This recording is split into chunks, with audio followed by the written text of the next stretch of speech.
দেখেন এত রাতে এখানে শুয়ে আছে, তার গায়ে কিন্তু একটা কম্বল নাই। তো এই মানুষের কষ্টটা আপনাদের ফিল করা উচিত। আমি আমার জায়গা থেকে যতটুকু সমর্থ, আমি তাদের পাশে আজকে দাঁড়াবো। দেখি আমি তার সাথে কথা বলবো এখন। ভালো আছেন ভাই? ভালো আছেন? কথা বলতে পারেন না?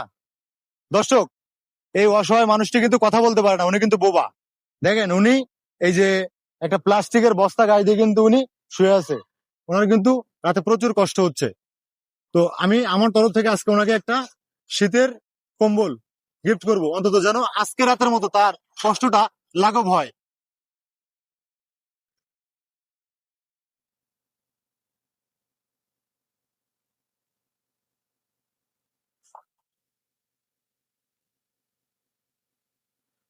আপনাকে এই কম্বলটা দিলাম, আপনার কেমন লাগতেছে? ভালো লাগতেছে?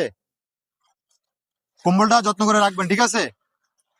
তো দর্শক, আমি আপনাদের বলবো, আপনারা আমাকে সাহায্য করতে না পারলেও অন্তত একটি কমেন্ট, একটি লাইক করে এই ভিডিওটি সারা পৃথিবীতে পৌঁছায় দেন, যেন আমার মতো আরো একজন এই কাজে আগ্রহী হয় এবং অসহায় মানুষের পাশে দাঁড়াতে পারে। আজকে রাতের মতো আল্লাহ হাফেজ।